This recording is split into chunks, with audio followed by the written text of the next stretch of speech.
Hi, I'm Ray Gesser with Chimney Sweeps International, and today we're going to talk about proper cleaning of a masonry fireplace. So how do you properly clean a masonry fireplace?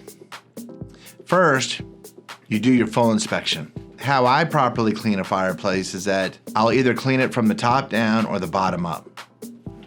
Either way, it's a brush. The brush is going to go and it's going to take the bristles and scrape the inside of the flue liner to try to get it cleaned. Whether it's coming from the bottom up or the top down, it's probably a preference. There's a lot of people who will do it from the bottom up because it's safer. But the problem with cleaning them from the bottom up is that it can be messier. You gotta make sure you've got proper drop cloths. You gotta make sure that you've got a proper vacuum that can handle dust, because dust can come back in the house.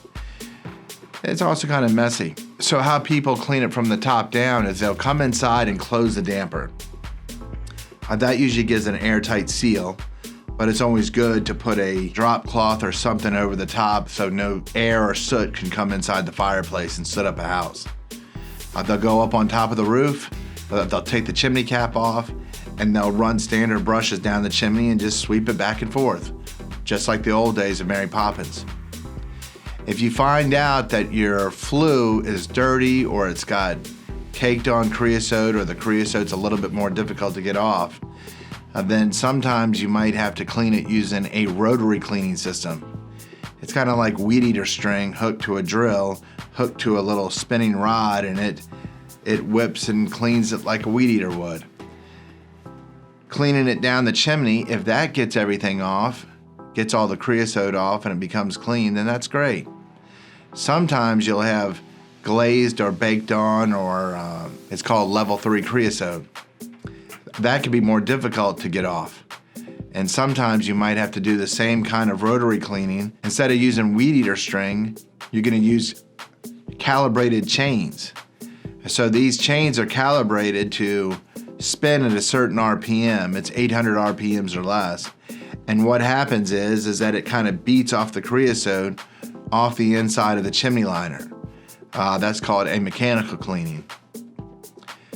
Sometimes you'll have yourself a very difficult chimney that needs to be cleaned, and even a mechanical cleaning doesn't 100% clean it. What that is that you need to almost chemically treat the chimney.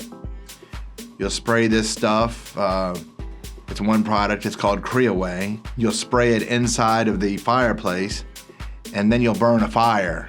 And that kind of cakes all the stuff onto the creosote. And what ends up happening is it chemically decomposes the creosote from a stage 3 creosote to a different stage creosote that is easier to remove using brushes and weed eater string type of mechanical cleaning. Even these chimney sweeping logs is it's one way to do that kind of stuff. The product inside of the chimney sweeping logs is the same product, designed to change the creosote chemical composition to where that it isn't a glaze and it's very difficult to remove creosote. So at the start of the cleaning, take off the chimney cap. As you take off the chimney cap, make sure you clean the screens and check the chimney cap for damage. Creosote can build up on the screens and the chimney cap. Make sure it's completely cleaned out. So finally, after you've cleaned the chimney from the top down, you need to come inside and clean the smoke chamber and the smoke shelf. The smoke shelf is one of the most important places to clean a chimney. And what you need to do to properly clean a smoke shelf is that you need to remove the damper from the damper housing itself. If it's a poker damper, then you're just going to pull out the cotter pin, lift it up, take it out, and that gives you access to clean it.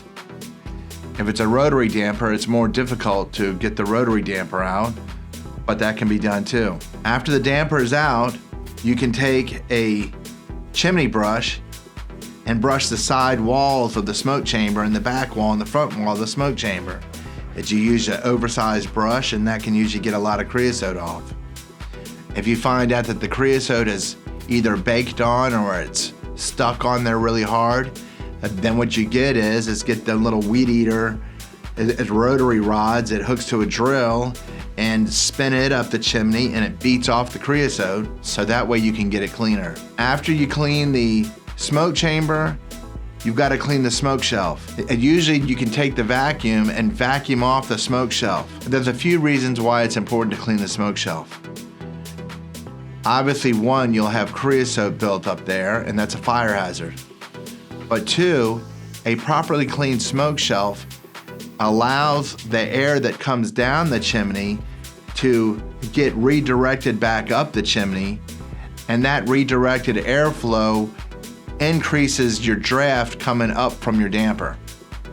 So the smoke chambers are actually designed to help improve draft. If the smoke shelf is dirty, obviously that's not going to happen. So after cleaning the smoke chamber and the smoke shelf, you'll clean the firebox, the lintel joints, and the profile seams.